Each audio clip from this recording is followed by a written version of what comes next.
Hello, hello, everybody. Welcome back to the podcast. If you're brand new, hello. I am Ash Bae, the Mindset Witch, and today is a very special day. I'm so excited and honored to have the wonderful guest here with me, Yamile McBride. Yamile is a modern day healer of stress, healer of limiting beliefs. But before I go too much into it, I would love if you would introduce yourself, Yamile, and what do you do? What's your essence? And then how did you get on this journey, this wild roller coaster?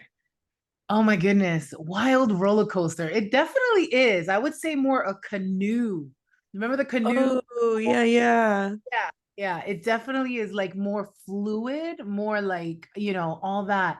Hey, everybody, I'm so excited to be here, girl. The moment that I laid my eyes on you in the group that we're in, I'm like, that's my bae. That's Ah, my girl. I love her. I love the energy that we like share together and everything.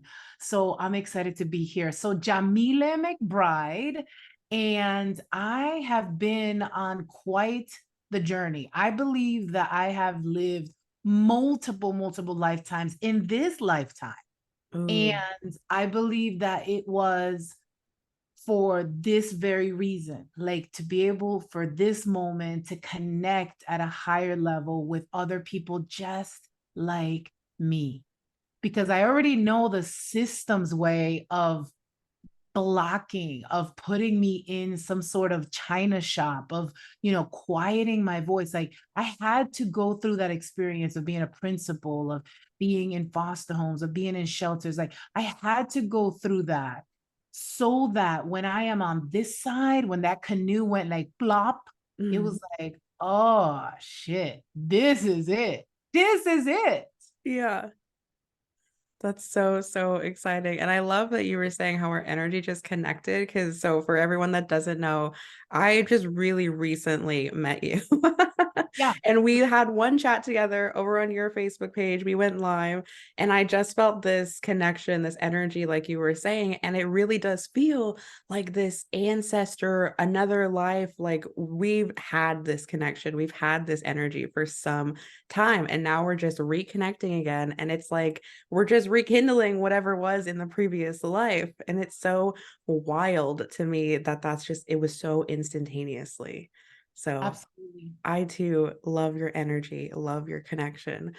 Okay. So let's talk for a moment about what was there a moment in your life that really was like, okay, I need to be this healer. I need to be this teacher. Was there a moment where you were like, I'm stepping into now this new journey, this new, oh, I'm so sorry. There's a cat behind me. Oh, the cat's there in a perfect timing. Yes. Right. I know, like, hello, let me join in. What's So up? was there ever a pivotal moment where you're like, okay, this is what I need to do. This is my mission now in this life. So I love that question because this weekend I am in an event. It's called Leadership Academy with Tony Robbins. Hmm. Very specific, very you know, honestly, a lot of these things are so fundamental, like breathing, right? Like breathing is so simplistic and yet so powerful at the same time. We Mm. hold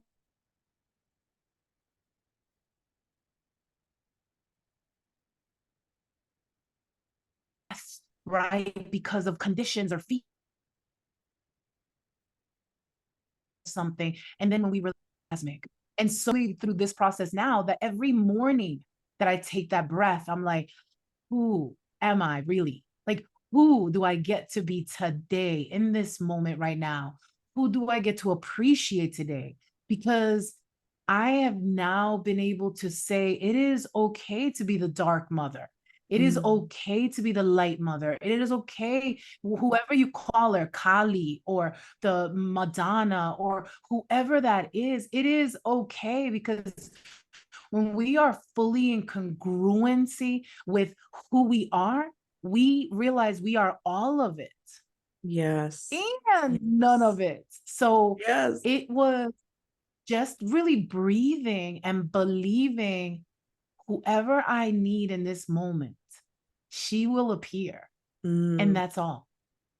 Yeah, I love that. And I think there's a lot of just like surrender that comes with that, just full trust. Like I love to view it like you're just trust falling off of a cliff into the universe, and the Yeah. universe and Yeah. yourself will catch you. And that is Yeah. so hard when, especially you're in that space of you're just beginning this journey, especially if you're just beginning your spiritual journey, your healer journey, because you're like, what am I doing? What is all of this stuff? I'm just supposed to trust. I'm just supposed to let go and have this like divine belief that like it will work out.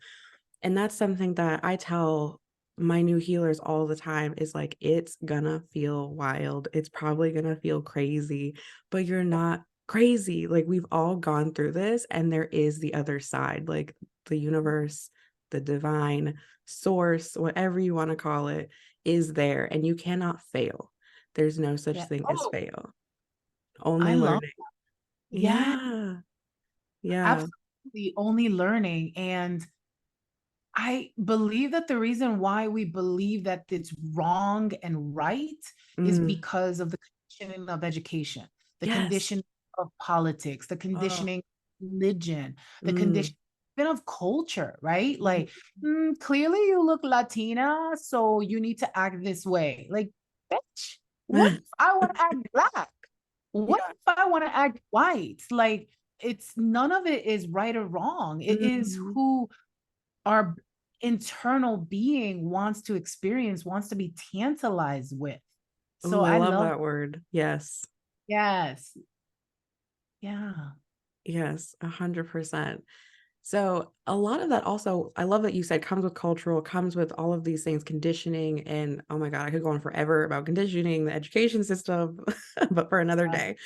So a lot of that though does come from family and like who you're brought up in, and obviously that does tie into culture. So what is right, what is wrong, what is normal, what is not normal. So how did you, or was there any sort of family involved, any kind of effects in your choice to become this healer? Was there any backlash? Was there any side eye? Was there any like misunderstanding maybe that you had to navigate? Oh my goodness, that is loaded because I've done so many journeys that Mm. I have seen the original time that my soul chose this life. Oh, yes. So I was sitting in the clouds or the ethers or what the mind conceived that what it looked like. And I remember looking over, and there was a bunch of other souls, and I was looking over and I saw my mother suffering. Like I saw my mother being abused and raped by her brother. I saw just so much hatred for my mother, and she was a child at that point. And I saw another one of my lives, and it was an Asian little boy that was abandoned. And this was prior Wow. to my mom being existing, was abandoned in this disarray of war that was going on. Like there was stuff going on and people were franticing and running around, and this little baby, fat baby, sat in Mm. the middle of the chaos. And I remember at looking at all the souls and asking like, what does this mean that I see all this pain and trauma? And what it meant for me is that I'm coming in as that refresher.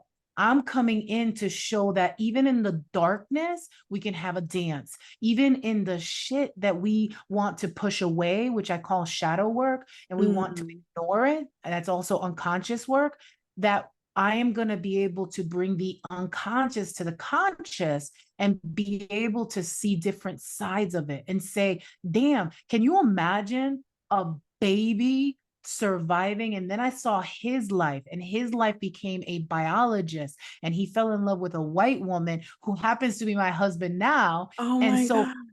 yeah, to be able to see like the transformation, right? Culturally, I'm like, think about it. If that little boy, I forgot the little boy's name, that lived in the jungle and the animals take care of him. Oh, Uh, Mowgli? yeah, Mowgli, right? So think about it though.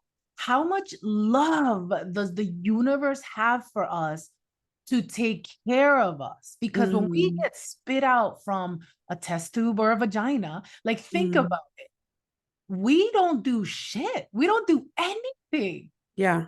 Our poop is cleaned, we are fed, regardless if the family we come into is screwed up. Mhm. Regardless if at some point someone thought enough of me to love this baby to get to here. I'm 46 years young. And so just constantly being aware of, yeah, I lived in foster homes. Yeah, I almost died several times. Yeah, I almost took my life. Yeah, all the pain that was there. But how much powerful is this she version of me, this universal version that took care of me like Mowgli, the story was taken care of? Mhm. Yeah, so I very much so think that instead of it's like a zoomed out, very much a zoomed out view of yourself, your situation. So it's very easy to like come into this like horse blinder, this is my situation, this is my pain view of things, which, no judgment, that's totally fine. Sure. But I think from what I'm hearing, this journey is requiring this big zoomed out look of the really big perspective, the what's really going on and playing out here in this picture. So, as you journeyed through that, what can you say about how that helped heal ties with current family members in your life as well as within yourself, like self-love, self-acceptance? How did you always have this sort of love for yourself, or what did that journey look like? So originally, the love for myself was loving others non-judgmentally and conditionally. So, like, Mhm. part of growing up is that I had to grow up really fast. I took Yeah. care of everyone around me. I was 3 years old cooking and cleaning and supporting Mm. my mom because my mom was going through some super trauma, being beat up in front of us by our dad. And so what I became was this healed healer. And actually Mhm. at that point it was like this healed, not even healed at that moment, right? Yet at the same time, if I'm actually, let me recalibrate there. I was already healed. Like as a Mhm. little kid, we get to like, my son for the first time had a temper tantrum a couple days ago.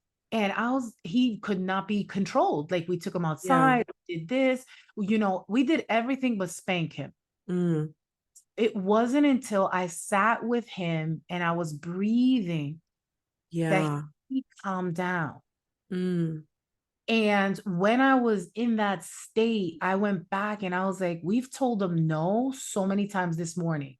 And at one point, his little heart was like, "Shit." Like, Yeah. I don't even know. And so he went off.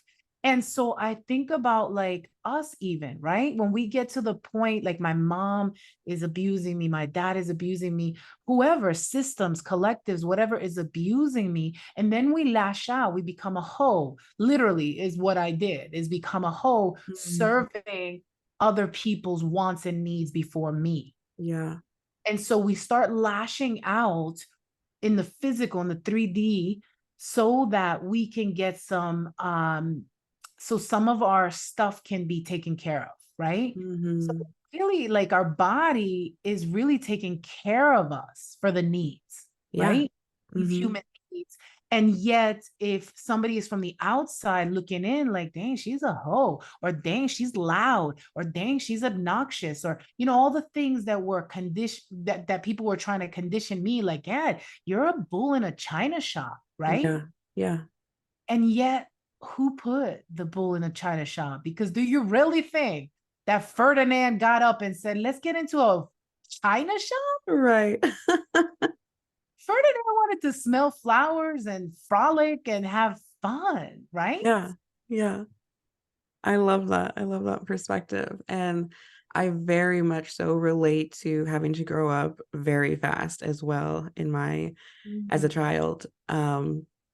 I witnessed a lot of, substance abuse, alcoholism, And I have a younger brother, so I was caring for him at a very young age. And he even now still jokes and he'll be like, Happy Mother's Day, my other mom. Yeah. So it is very interesting to, well, one hand, like you were saying, to go through all of these lives and your soul, your essence, is continually on this path, on this journey and healing. And you had already felt healed. Like you've done this so many times, gone through so many lives. And in a sense, I feel the same way. Whereas, like, okay, I'm able to, at a very young age, have this mindset, have this perspective, and be able to zoom out and see that big picture. And now it's my soul, my essence saying, okay, so we are already the healer. So, how do Yeah. we heal this life's interactions with these individuals? So, how do we move forward in this life and make sense of what seemed like just chaos at the time? Yeah, I love that question. So I think that a child in their moment, it's difficult to say, hey, child, take a deep. Hmm. I really believe that the child knows exactly what to do.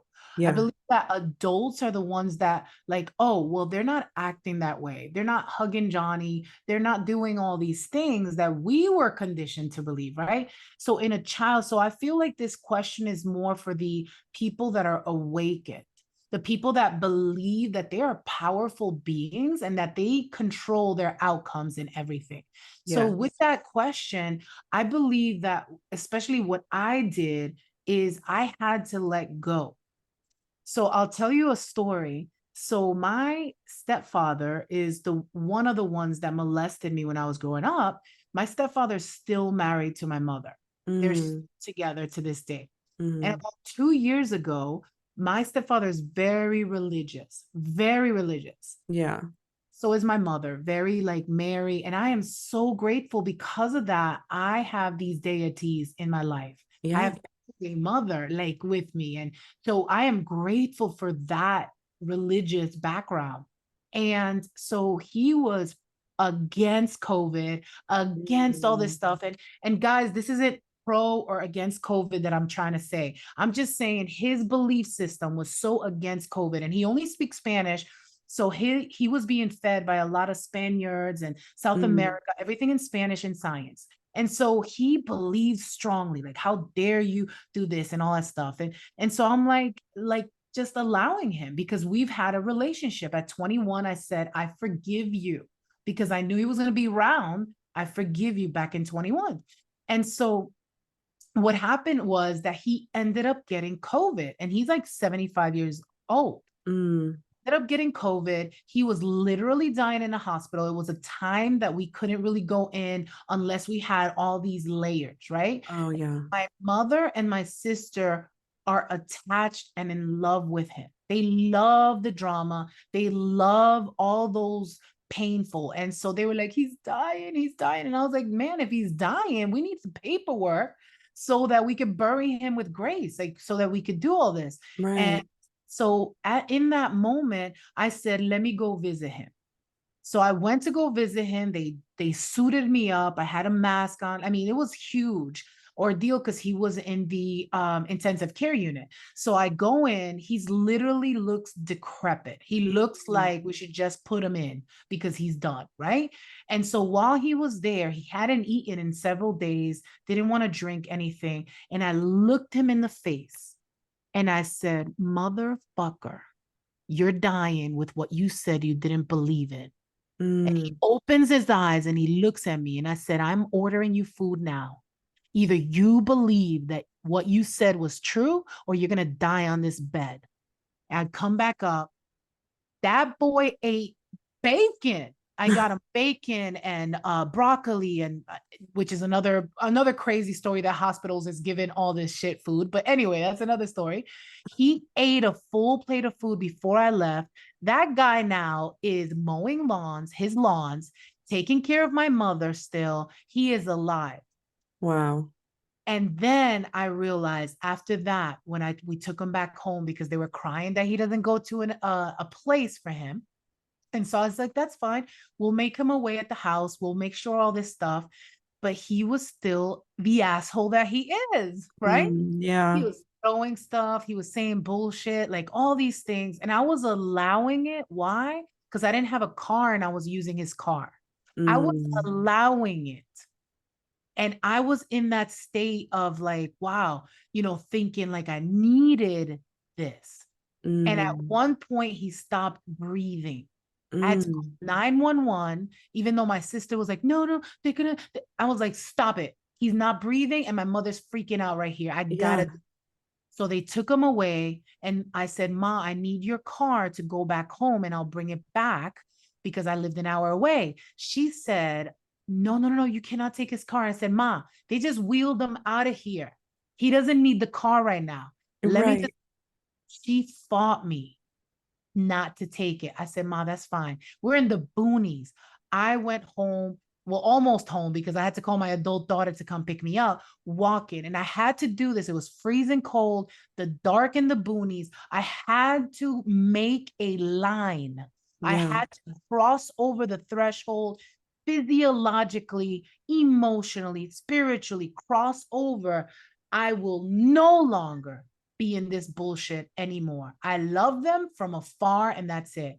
And I have not stepped back foot in their house. My mom calls me, I call her, check up on her. You know what I did for Mother's Day? I did Instacart and sent her flowers, sent her favorite foods, all that stuff. For Christmas, the same thing. mm, I no longer allow to be jizzed on by anybody that is going to try to take me down because I am alive and well in the now. yes, hell yes.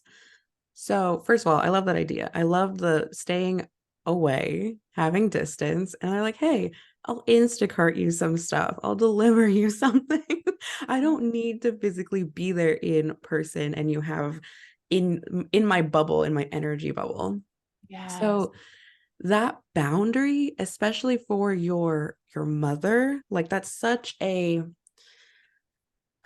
what's the word I want to use? Sacred is the first thing that comes to mind is that bond. We're in the womb, we're birthed from our mother. So that can be one of the hardest boundaries to place. So, are you able to walk us through how you were able to, first of all, put that boundary in place and then continue to hold it? Because even though I think some of us are like, okay, I'm done with this, we're Yeah. still pulled back in. So, how do we not get pulled back in? How did you honor yourself and your own energy to say, no, I am absolutely done? Yeah. A lot of transformative language and a lot of conditioning. Mm, Because when I walked that night, it was cold and I was feeling and I was crying and I was angry at myself for doing it over and over. I had conditioned myself up until that point, I was 45. I had conditioned my body to run and help yeah. because as healers, we are so good at that. We are so good at helping. I raised the motherfucker from the dead. Like, Right. we are powerful entities. And if you are listening right now, you know that badass. Like, you Mm, know that you can make water to wine. You can alchemize anything you desire. And so, in order to be able to move on from destructive people or habits, we got to condition it just as we were conditioned into the stuff we don't want. And so it is repetition, practice, practice, practice. In the morning, remembering that's right, I am a badass healer. I am honoring myself. I am whole. I am worthy. I am beautiful. I am the divine's essence. Man, if we know, and I'm not just talking about know because somebody told us, but we own it, that we are the essence of the divine, mm. regardless of what we look like, regardless of our past, man, we literally can do so much more. Yes, that is so freaking powerful, you guys. If you are listening after this episode, I want you to come back to that moment, replay that, and listen to it again. I'll Yeah. even make a snippet and you're going to listen to it every Yes. morning. Yeah. So, so powerful. So good. So good. So, when you were talking about alchemizing, making your own reality, your own future, So how did you carry that into your now, what you're experiencing now, what you're creating now, your goals, your hopes, your dreams? How are you bringing that into your physical 3D now? I mean, number one, I hire coaches, Yeah. like point blank. And every time that I put that money down, I'm like, really? Really? And because the mind is gonna tell you that, like, really, Oh Jamile. yeah. So I do it anyway because I'm scared to death. And then quantum leaping. Like, I just got dizzy even saying that. Quantum leaping at its finest because I did what you said, which is surrender. I Mm, surrendered my beliefs about a dollar bill has mm, no control over my life. A yeah. dollar bill is conditioned from someone who said this is what a dollar is going to get you. Yes. And if I am more attached to giving 100, 1,000, $10,000 for my well-being, then my well-being will never be the wellest being I could pull from. Oh my God. Can you please repeat that? You know what? Can I? My well-being comes from the well that I am being. I could pull from that water, from that savoriousness, that succulentness that's already within me because I surrendered to the belief that a dollar bill owns me more than I own it. Yes. So freaking good, you guys. This is gold. Yeah. So, like you were saying, investing in Yeah. yourself. And like you said, that little voice is going to come in. Oh, really? Yeah, really. Because so the little voice, our ego, it's always going to be there. We're never going to fully just detach from it. But we are in the driver's seat. We have control. So we're the ones to say, yes, little voice, really. Now watch me, bitch. Yes. We are the ones who, when we invest in ourselves, it's just like when you're investing in anything, it takes time. You're not necessarily going to see the oh my goodness, like growth overnight. It's going to take small steps, and those are going to compound and build on top of each other until maybe like a month, 3 months, maybe next year, you're going to look at yourself and be like, holy shit. Thank God, thank goddess I invested in myself. Because Yes. if I didn't take the chance, if I didn't take the leap, then I Mm, wouldn't be here in this state of growth. yes. So the second step is, again, the conditioning, but believing that what it is that we're traveling to is actually already here. Mm, If I say I have a cliff house beach that's a respite for families to come, it already exists. It's already in the quantum, it's already there. If yeah, I say I want to release weight or lose weight, the skinny bitch is inside of me right now. yeah. She is. I'm not chasing her ass. She's Mm, me. I right. am skinny. I am the fat. I am the fluffy. I am whatever name we want to give her. But we've got to see that reality now. So this comes from Joe Dispenza's work, as well as Donnie Epstein and just a bunch of others that I have invested in. And what I realize is that when I get quiet and do my meditations, or even throughout the day, taking a dump, I don't care where you are at, Girl, close yes. your eyes and see her right then and there and say, ooh, you're looking like a mighty fine, badass bitch right now, girl. Yes. I feel you. I sense you. I'm sexy. I'm alive. I eat beautiful foods. I go for a walk with intention. I have fun releasing the weight. I know me because I am's me. And when we embody all who that person is right now, the feelings and the emotions, that's quantum leaping. That's Mm. created. Yeah, 110%. And people, when they ask me, how do I do this? How do I become this? How do I lose the weight? It's literally your identity shift, and everything else will follow. So maybe right this second, you're not someone who goes for the walks. Maybe you're not reaching for the nutritious foods. But if you shift the mindset pivot, and you Yeah. become, you embrace that identity of I am that skinny bitch, I am fine as fuck, Yes. then your everything else will follow. Yes. I I love that. love it. And I'm gonna say that like what you just said is powerful because if we look in the mirror, right, and we see chunks or fupas or we look in our bank account and we see what we have, right? And that is just the story of a past thought. That's not Mhm. even really reality. Everybody says, no, it's reality that I got $10 to my name. No, that's who you created, Bastet. Right. So, who is the ultimate version of you that has an abundance flowing in every other area? You know? So, Mhm. yeah, just kind of like what we see. People say what you see is what you get. What we see is what we got. It's your thought from the past. It ain't you now. It's your Yes. conditioned thoughts and behaviors from the past. So, how can I speak the language of my rich bitch? And that is Yes. by saying things that are highly aware of what we're saying and doing and being. Yes. Yes. I love that so much. So, as you're moving into this new you, what are your goals? What are you working on right now? I'm just going to plainly say it. I am working on the number one Netflix talk show for mom. Uh, I love that. You Yes. would kill it.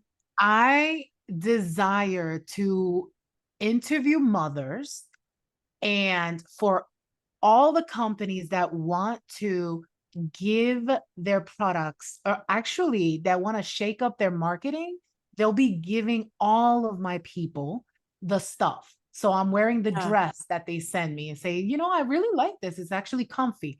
So we're going to be brand ambassadors, right? For these companies. It is a cross between Sábado Gigante. I don't think you're old enough, really. Sábado Gigante was on for decades. And what it was is Saturday night show for Latinos. And you got to see different interviews, different stories, good Mhm. stories. And then in the show was the commercial of Tide, vamos a comprar esto porque es la mejor compañía que nos ayuda. I'm like, bitch, I could redo that, right? Yeah. And have an Oprah show with a Sábado Gigante show mixed in together. My babies get all their stuff free. Our babies are now looked at Oh and my God. being a new generation of wealth from every part of our souls. I freaking love that. I'm so glad I even asked the question. I feel like your guides, your ancestors are here and they're like, yes, yes, yes. Like, you're going to do it. It's already written. It's done. It is finished. Yes, I love that. Well, thank you so much for joining me. This conversation has been amazing, and I hope to do another one with you soon. Thank you so much. Are there any other words before we depart? Any other words for the audience? Man, you guys are badasses. The fact that you're here this long listening to this is because you have been tantalized. Your soul is ready to unleash every side of you, the bad one and the good one. All of them we desire to see. Don't hold back. Just create it, believe it, be it. Yes. Oh, you are so powerful, you guys. So I will leave all of the links to follow her, find her, all of the things in the show notes. Again, thank you so much for joining me. And Thank until you. next time, bye. Bye.